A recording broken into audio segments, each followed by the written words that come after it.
There are estimations that about 1,000 children will not reach their 5th birthday every day just because of unsafe water that they are taking to themselves.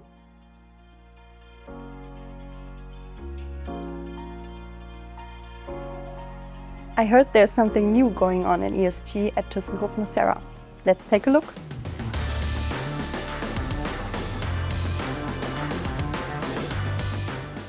I'm happy to be here today with Neven Subotić, founder of Welfare, and Tugce, our Head of ESG and Sustainability. Tugce, can you explain why we are here today?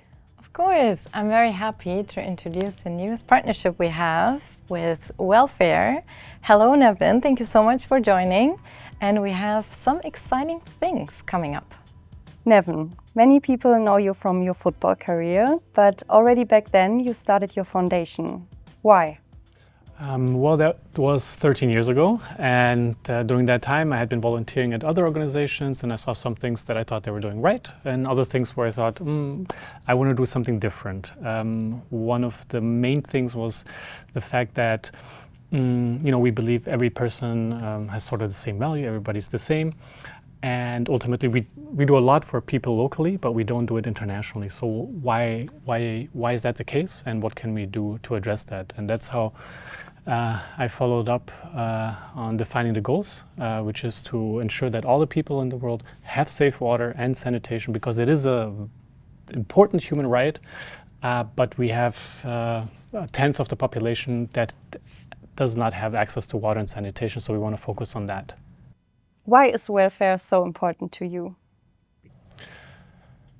Well, during the formation of welfare, through research, it became obvious that whether you're talking about economic development, democratization, equal rights, health, education, you always presupposing that the people have access to safe water. That's the basis for everything that can be built on top. But if people don't have safe water, there's not going to be a lot of education, there's not going to be a lot of health, whether that be especially for mothers or small children. And ultimately that's what we want to focus on, building the basis for a better future, and there is no future without water. This sounds so familiar to our mission at thyssenkrupp nucera, because we also want to shape a new era with clean energy. It's like the same as you said, like everyone is thinking of, okay, they can do it. They're a big company, thyssenkrupp, you know thyssenkrupp, right? And now we are at nucera, we want to shape the new energy, and this value is very familiar to me. Tugce, why is welfare the perfect partner for thyssenkrupp nucera? First of all, welfare was very transparent and very honest. So we met them, I guess, 3 times, and Shari, a board member of welfare, she was so naturally motivated why she's working for welfare, and I could really feel that it's important to her, the work she does. You are so transparent with what you do, where the money flows, the administrative costs, and you immediately reacted to our questions with such patience, so thank you again for that.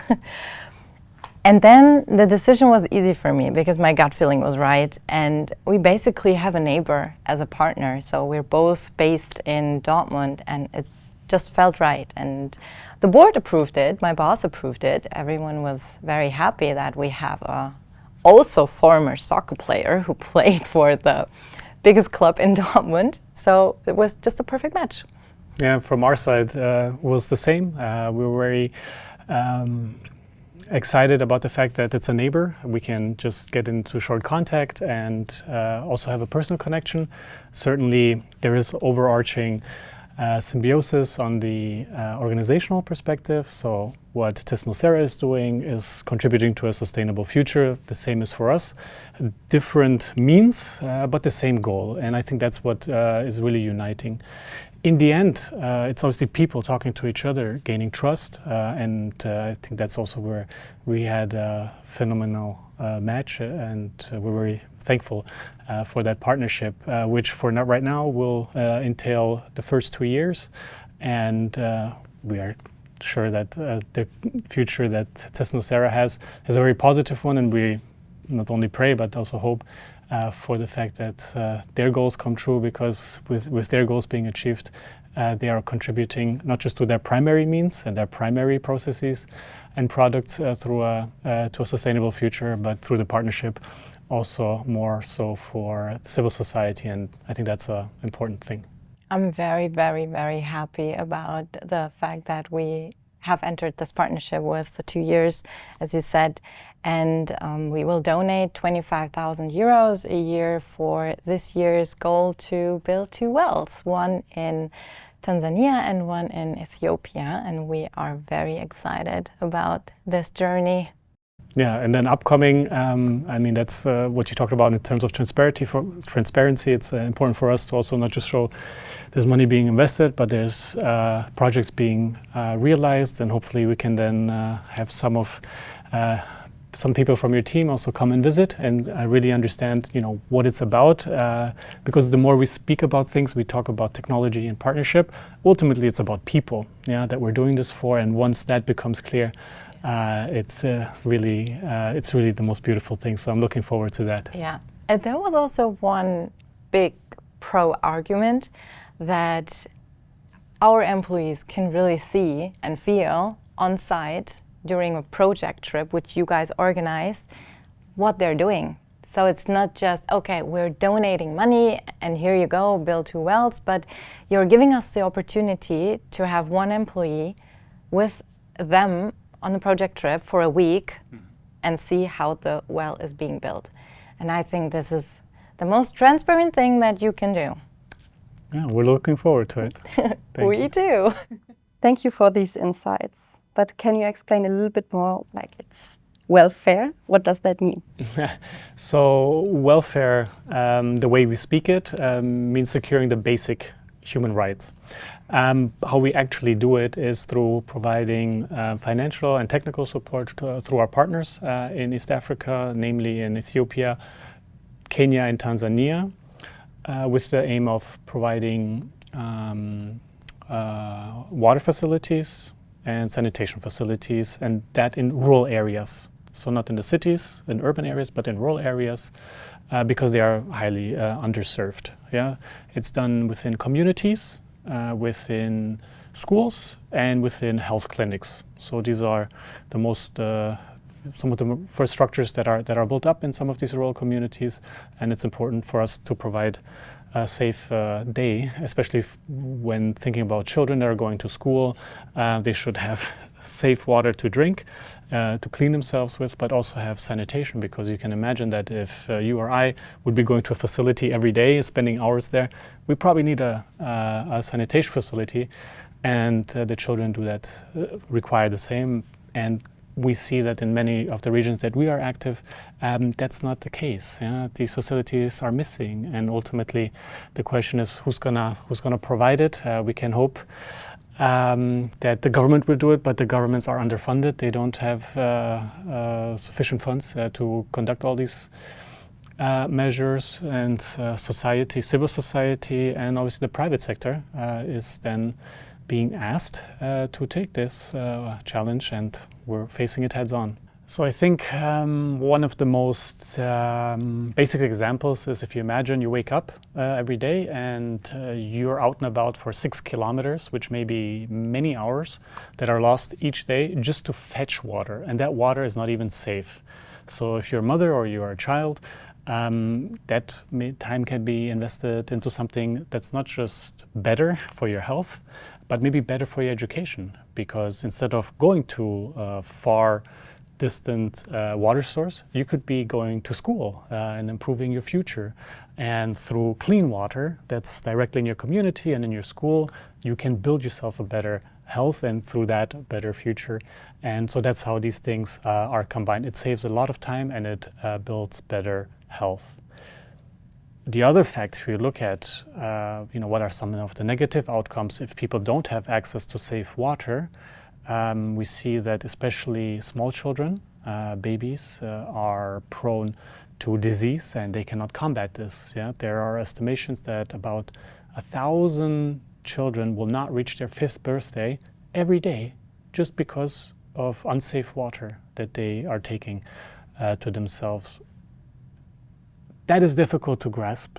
Even I cannot grasp it, and I work in the sector. But it shows the importance of safe water. And that's why we are focused on safe water, but in the community, which then provides better health and also the opportunity to improve their education and through that achieve better outcomes in life. This knowledge, that was new for me too, that we not only support access to clean water, but also education and gender equity, especially for women and girls who menstruate and they do not have hygiene or sanitation, clean sanitation, where they feel safe, secure, and where we protect their privacy as well. So we're not only, as I said, not only focusing on the E part from an ESG perspective, not only for an environmental part, but also the S part, the social part, and the community part, where we support communities, vulnerable communities. And this was not clear for me too. So I already had an educated effect here. Yeah, and there's another easy to understand example. So if you imagine, especially as a young woman that is entering menstruation, every month you're gonna need a room to log from the inside to at least have some privacy while you're at school. If you don't have that, you may end up not going to school because you're missing every month a few days, and it's going to be difficult to catch up. What we've seen on the positive outcome of that is if there's safe sanitation, sanitary facilities, and especially in Kenya and in Tanzania, there's even washing facilities, like showers, and that we see increases of up to 40% in attendance. So a lot of children that could be going to school are not going to school because these facilities are missing, and that is for gender equity especially important, but also just for a better future for the countries and the people of themselves.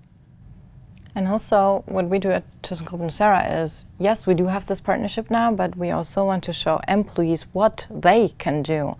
They can easily access the internet page and inform themselves, click on a newsletter, maybe give a little donation. And this is so easy today than, for us to educate, to inform ourselves. And this is also what we would like to achieve. So it's not only profit and non-profit organization, but also employees, maybe their children, who support welfare.